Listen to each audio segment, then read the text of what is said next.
What's good, everybody? Welcome to the Pull Up Show. I'm your host, Mr. BJ Matthews, aka B. Just before we get started, follow us on the YouTube page, the Pull Up Basketball Podcast. Like, share, subscribe. All of our YouTube videos, hit that like button. Y'all coming here. Let's get it popping. All right, man. So last night, recap.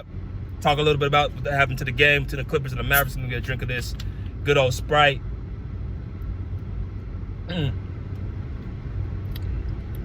Thirst quencher right here. Fun fact, I ain't drunk Sprite in over a year. And oh, thank you. I really don't even drink soda at all. I don't drink no dark soda. So, but if I'm gonna drink soda, it's gonna be a clear soda like Sprite. That's all I'm drinking. I ain't drinking no Pepsi, no Coke, no Orange Fanta, none of that stuff that stains my teeth. I ain't doing that. So that's a little bit about a little fun fact. But let's get into business, man. The Clippers beat the Mavericks 118-95 on their home court after, last year in the playoffs. It's our first meetup against them in the regular season. And it was definitely a game that went our way in that second half, especially we're going to talk about again. But I'm a little bit surprised that we saw guys off the court that I thought was supposed to play. And I'm talking about the Mavericks. So I seen Luka Doncic and Kyrie Irving out with injury, which I reported yesterday. Luka Doncic going to be out for that heel contusion, and Kyrie Irving was going to be questionable. Now, the fact that he was questionable, I'm talking about Kyrie, that didn't shock me. What shocked me was pregame, he was warming up, he was shooting, and he looked perfectly fine. Now, of course, these are professionals. They can, they can kind of tell, manipulate an injury where they look fine, but they're not actually all the way there. But it was a shoulder soreness. That's what they labeled it as.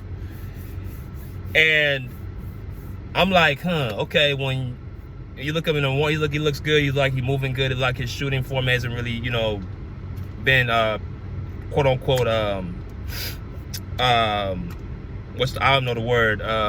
compromised. It hasn't been compromised. So you look at it and say, okay, well, it's not really something where should keep him out of a game, but it did. And then you got Jaden Hardy's their backup point guard. He was out. You had who else am I looking at? They had another player that was out as well. Jaden Hardy. Somebody else that was out too for the Mavericks. They had like 4 guys out.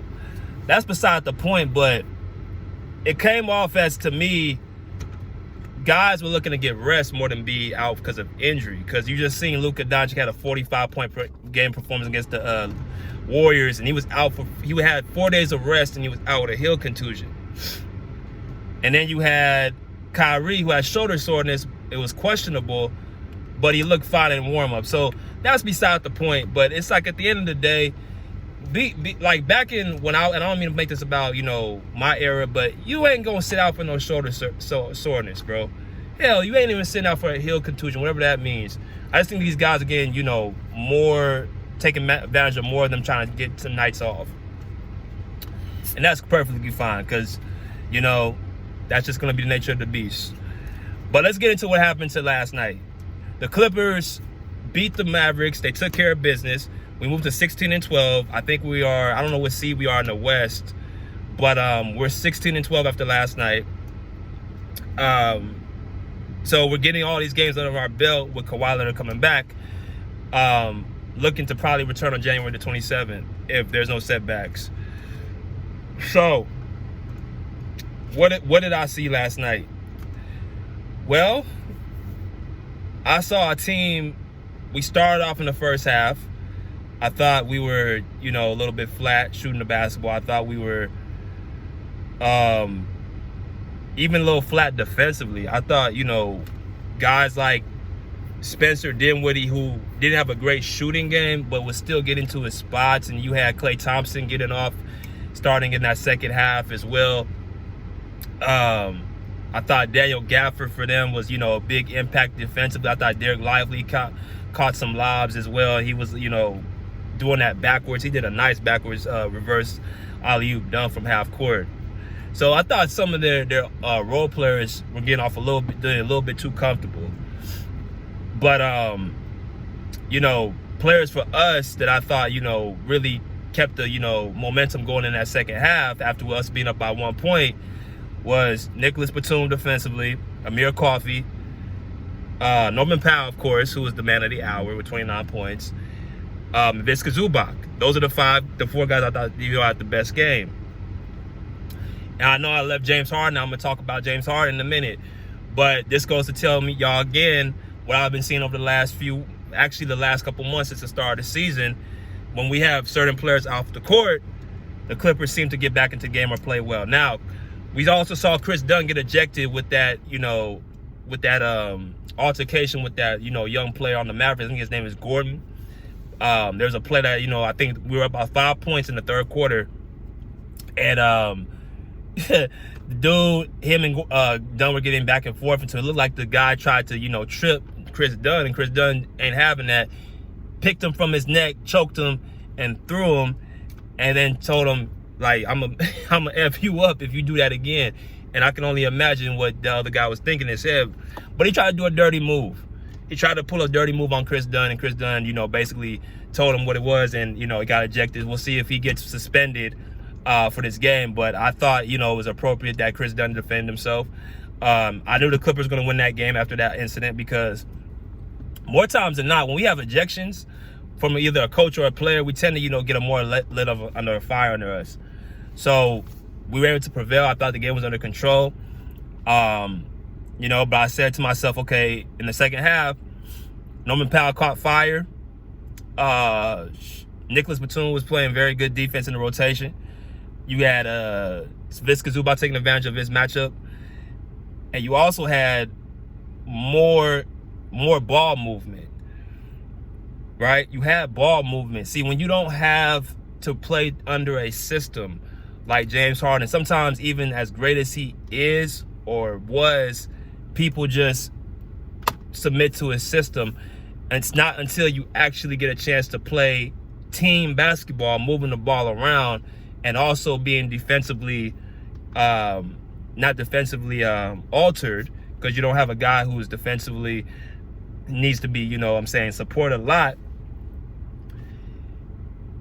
You tend to play at a higher capability, right?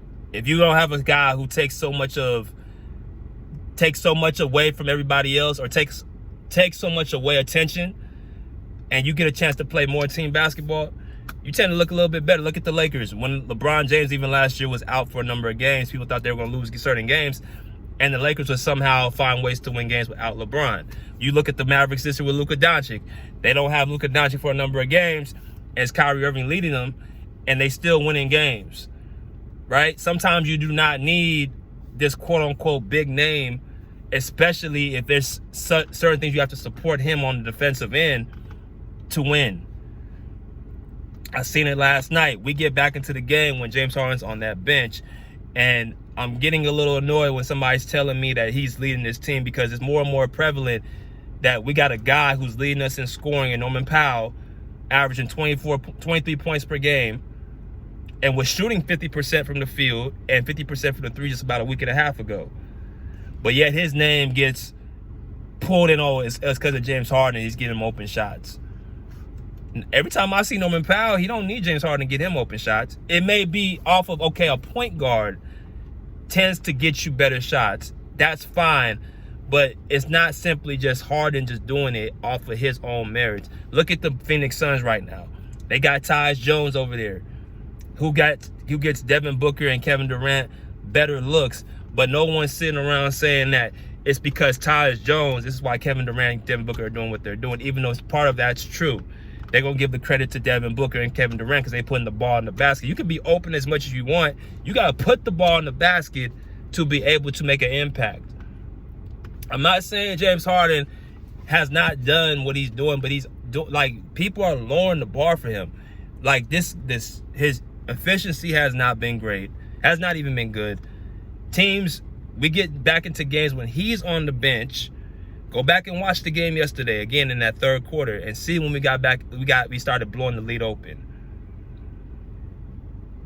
The turnovers that he accumulates, and the pace he plays at, man. When you talk about the pace that we play more up and down when he's off the court.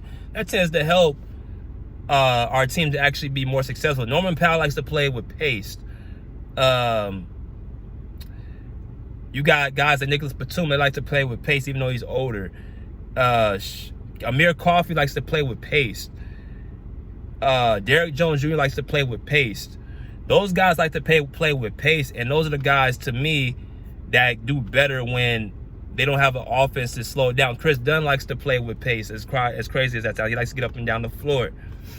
We have a team that needs to be out getting and running, and I see sometimes when we're surrounding and just focusing on Harden's offense, we tend to, keep teams in the lead, teams in the balance that should not be nowhere near the balance. The Mavericks have missed their 2 best players yesterday, and they were missing, I think, a couple other role players as well. So I really need to see us against the Mavericks on Saturday. And I think somebody came and said yesterday, this ain't gonna prove this game ain't gonna prove nothing. Even though we needed the win, like we're gonna get every win that we can get. But as far as measuring us against Dallas, I want to see us with at least one of the stars they got, either Kyrie or Luka. I would like to see how we match up, because I saw Klay Thompson taking more of the offensive load yesterday, and that's simply not going to happen with a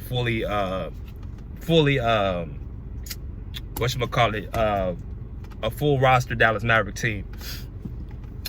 So all in all, man, we got the win. Happy we're going to be able to still be in the standings. Happy Kawhi's coming back very soon. The defense, I think we need to, and then Kawhi's going to bring another fresh person on the defensive end. I think it's going to rejuvenate the team. But yeah, I need to see us against this team with at least one of their star players. And then against Memphis, who've been playing well, we're going to see how we match up against them. But until next time, pull up, see, pull up, share, pull out. Peace. Alley, like, swim well.